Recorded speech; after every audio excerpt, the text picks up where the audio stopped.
Carnage's psychotic nature and insatiable thirst for destruction have led him to commit some of the most heinous acts in comic book history. Despite being defeated multiple times, Carnage always manages to come back stronger and somehow more deadly than ever before. And sometimes he even wins the day. Welcome back, Nerd Squad. It's me, Amanda. Today we're counting down the top 10 Brutal Times Carnage Won. Which villain do you think is the most brutal, and why?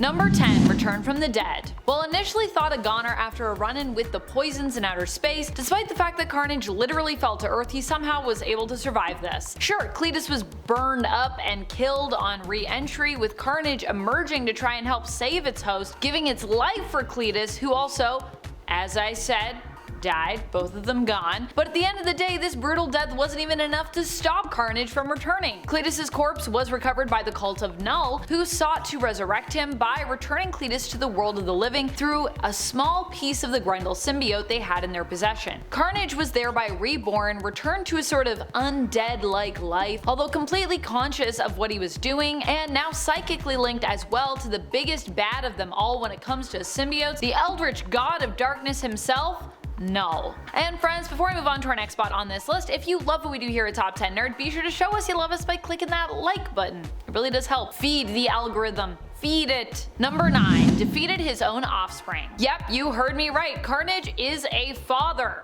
to Toxin. However, when Carnage learned that he was pregnant, he was actually less than enthused. Instead, Carnage became paranoid and disgusted by the prospect. Carnage is all about taking life, not making it, so to him, that was pretty unacceptable. And then there was the worry that, like how Carnage is often thought of as being more powerful than its parent Venom, definitely if we're talking to Carnage, that's what Carnage is gonna say, Carnage's offspring in turn would be more powerful than Carnage, which was something Carnage could not abide. Needless to say, Carnage became obsessed with permanently defeating its offspring Toxin, but while Carnage would win a fight against Toxin, he would be prevented from fully destroying this new symbiote life. In the end, Carnage's win would be of a more temporary sort, and Toxin would actually go on to mainly become a force of good and kind of a hero. Number 8. Possess the Silver Surfer. I don't even know how Carnage managed this one, but hey. I mean, I guess both the symbiote itself and the Silver Surfer are like cosmic in origin, but still, it seems like something Carnage shouldn't be able to do as someone who is more known as being more of a street level villain back in the 90s. However, it was the 90s still when Carnage managed to turn the tables on Silver Surfer, who was helping Spider-Man to track him down. Silver Surfer did so, but was surprised when the Carnage symbiote jumped from its host, Cletus Cassidy, and instead managed to possess him. Thankfully, the Silver Surfer would manage to regain control, but there is a what-if comic that imagines a version of the tale where this was not possible, and the ending to that story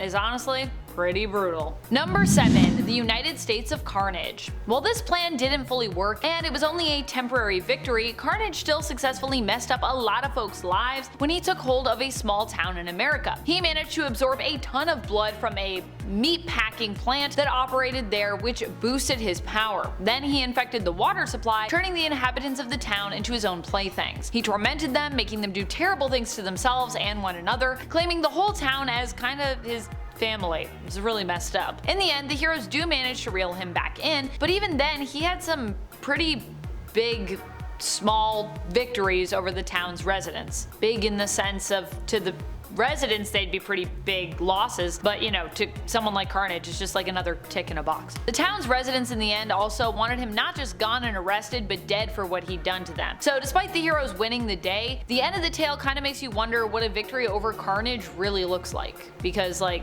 did the heroes really win? Because there were still a bunch of terrible things that happened, and there wasn't a lot of closure. Number 6. The Avengers Are Carnage. Not only was Carnage able to take over the whole town, but when the Avengers at first responded, Carnage was also able to take them over as well. Like the others in the town, he managed to infect them as a symbiote and even bend them to his will. That's how powerful he was at the time. So despite the fact that the heroes were pretty quick to take action here, it didn't lead to a swift and pleasant ending resolution thing. Just the opposite. In fact, Carnage also threatened to make them do unspeakable things should they try to resist his will, or should he simply basically feel like it really. Carnage ultimately was removed from these heroes and they did end up becoming free once more, but for a while there, they were pretty powerless to stop him. It was pretty scary. Like, a Carnage-ized thing?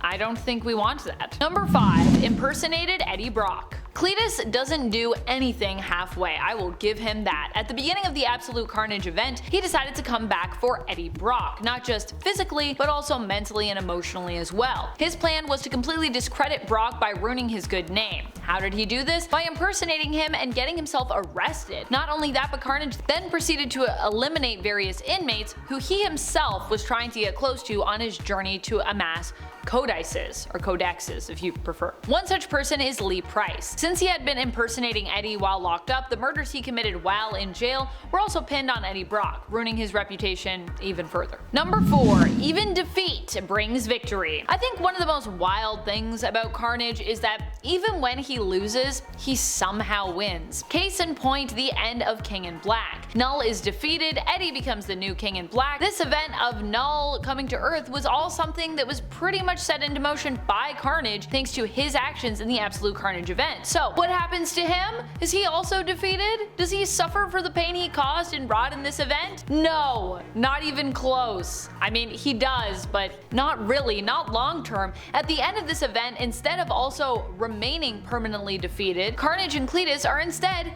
reunited in death with each other thanks to the symbiote hive mind. Now, I have some questions about the symbiote hive mind, but I'm gonna table those for now. Honestly, I could do a whole list on the symbiote hive mind. If you want that, let us know in the comments. And I'm just gonna accept this because this is Carnage and this is Cletus, and together as Carnage at this point, it feels like they're completely unkillable. They just keep coming back.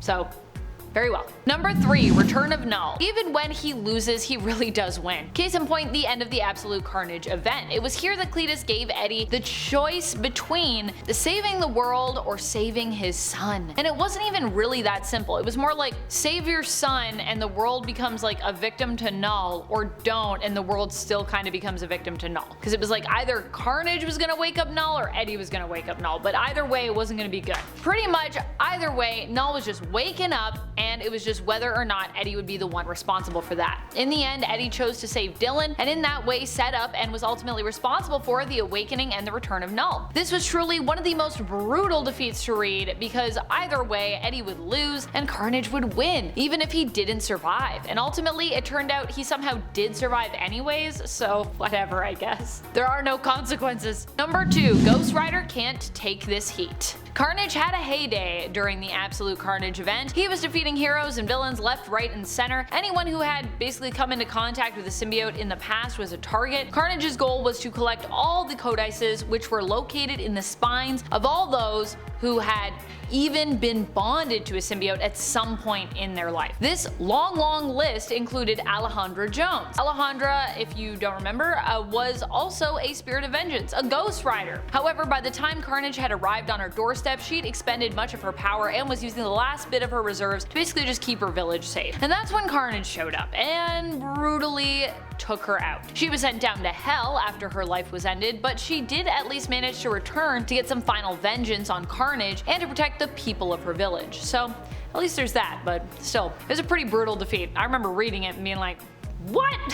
Whoa. Number 1. Eliminating Venom. Well, okay, so Carnage hasn't completed this task yet, as far as I know, unless something has happened in the comics that I haven't read yet, and it's more building up to a boiling point right now. But he has eliminated many different Venoms, and he's working on eliminating all of them, including the main one. Right now, Carnage's goal is to come for Eddie Brock, killing all the versions of Venom from across the multiverse, including that of the Prime Continuity one, so that he might replace him and become the new King in Black. Because like, as long as Eddie exists in some form, he's kind of still the King in Black. It's a whole thing. Go read the Venom series, that'll all make a lot more sense. Or maybe it won't, but at least it's explained. It's a pretty deadly game, but Carnage has been so power boosted since the days of Absolute Carnage that I would not be surprised if Carnage actually does win here. Honestly, the level of like magic story writing you would need to work to get Venom out of this one might actually be less interesting than if you just let him win here and then we see what happens next. But we'll have to see where it goes. Either way, time will tell if Carnage will fully or only temporarily be victorious, as he so often is with battles. Usually temporary win, but not long term. I mean, we hope. I mean, he's pretty unhinged. That's about it. Until next time, you stay nerdy, YouTube.